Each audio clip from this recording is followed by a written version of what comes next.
Greetings, ladies. Welcome to Lady in Waiting. This is Kathy Washira, and I'm very happy to be back after the Christmas break. And I pray that you've had a wonderful Christmas. And during this holiday, some of you have taken time to reflect on what kind of a relationship you are in or you'd want to be in the new year or in the years to come. That is my prayer for you. And I also want to take this opportunity to welcome all our new subscribers and new viewers and those who comment. Please do something so that I know that I'm getting to you.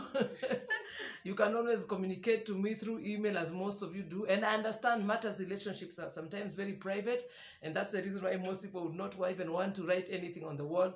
But I also appreciate, like my topic today, I'm speaking about do not marry a poor man or unproductive man. And this has come from a question from one of us, Jane. Jane is not her real name, but I'll give her the name Jane for now, okay? So Jane wrote to me and told me, or is asking me, whether she should go ahead and accept a proposal from her current boyfriend, fiance, I don't know, she didn't specify. The only challenge she's having is that the man does not work, does not do business, does not do anything, and does not speak like or does not mention anything to do with anything. Okay, and that's exactly how she wrote it, you know.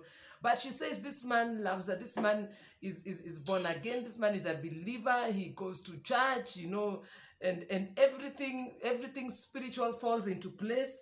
And of all the relationships she's had, this has been the man who has been the most consistent in the relation, in loving her. Let me put it that way, you know. But the only challenge she's having is the issue of work. Okay, and work in this could be work being employed, it could be business he's doing. And I'm going to answer her and many others. And I've talked about this in my previous topics, but I think I was not, it is inside some teaching, so maybe that's why some people have not had it. So I'm just going to put it as a topic today. The reason why, Jane, you're asking is because something inside you already tells you something is not right. That is a red flag, you know. Let me tell you something. Marriage is such a long journey. You don't want to start it with any doubt. And I'm not saying that everyone who gets married, you enter, sorry, when everything is perfect.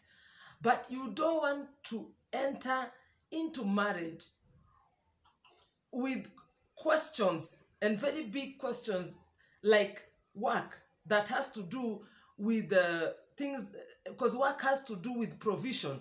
And you know, men, what makes a man happy or what makes a man is when they're able to provide for their family. Now, this man wants to enter into marriage with you and is already not a provider.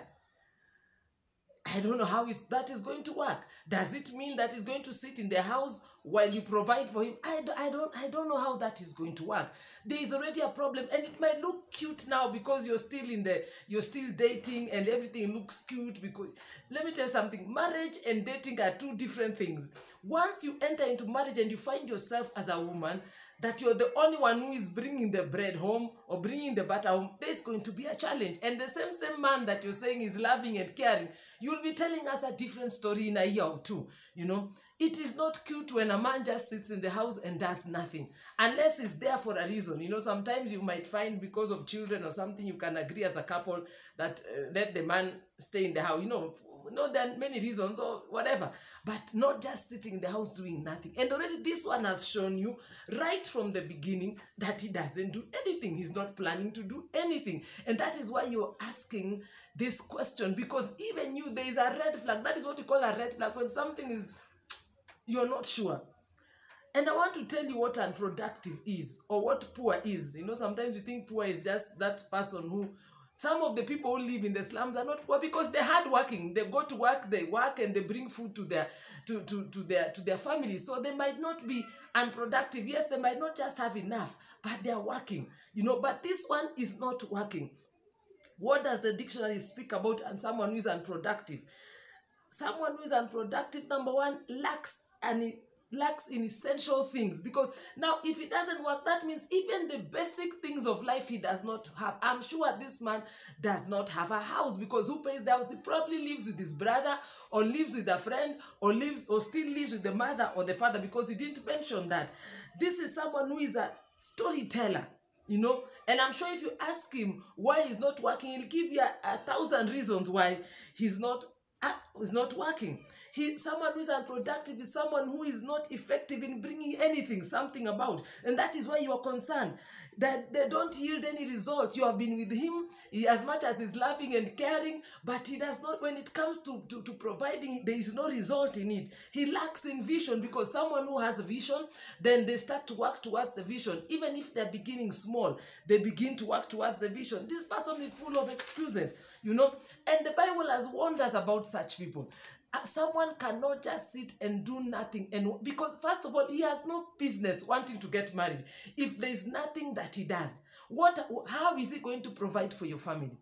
Okay, how is he going to provide for your family? And I'm not saying that everyone starts from having a lot of money, but someone must be doing something. You must be doing something. You must be able to, even if you as the lady, you provide 75% or even 80% of what is needed in the home, then he should be able to bring the 20%. He must bring something. He must be productive.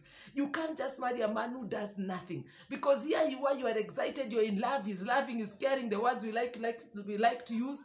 But in the future, you'll come back and start complaining, I married a man who does nothing.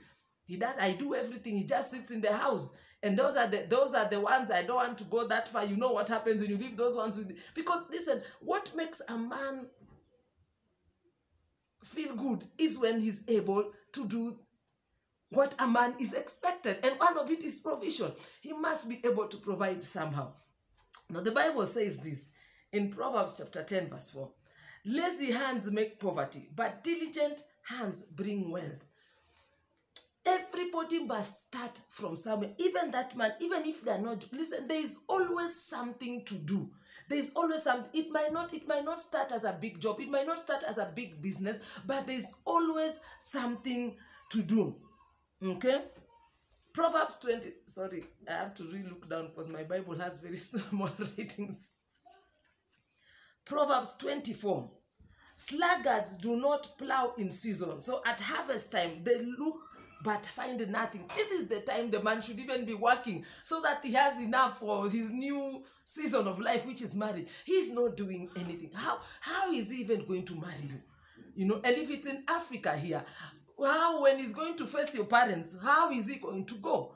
You know, Proverbs 26:13 says, a sluggard says, there is a lion in the road, a fierce lion roaming the streets. They're always full of excuses. There's always there's always something to do. Even if you left university and you don't have a job, because sometimes jobs are hard to come by, there is always something to do. It might not be your preferred job. It might not be what you studied, but you have to do something. Even if it's a business, it might not be a big business, but that small little thing that you do, someone must do. You cannot just sit in the house. Why do you want to marry? Jane, the name I've given you, please be very, very careful, because marriage is not a 7-day affair or a 1-year affair. This is a lifetime. Why do you want to enter into a lifetime commitment with someone who is not committed as a man to provide? And you're asking this because already you feel uneasy. There's a red flag. There's something inside you that is telling you, this is not right. You know, so please, I'm not saying that you should quickly dismiss the person, but I think you need to give the person conditions before you get married. And if he really loves you and is really caring, then he will have to take those conditions and tell him, you have to get a job, you have to do this before we get married. We are not in a hurry. This must be in place before we get married. If he really loves you, he's caring and loving, then he will be able to understand you and he'll be able to do the things that you're telling him. But trust me, if you put your foot down and you say, no, these are my conditions, and he goes away, that means you caught the person.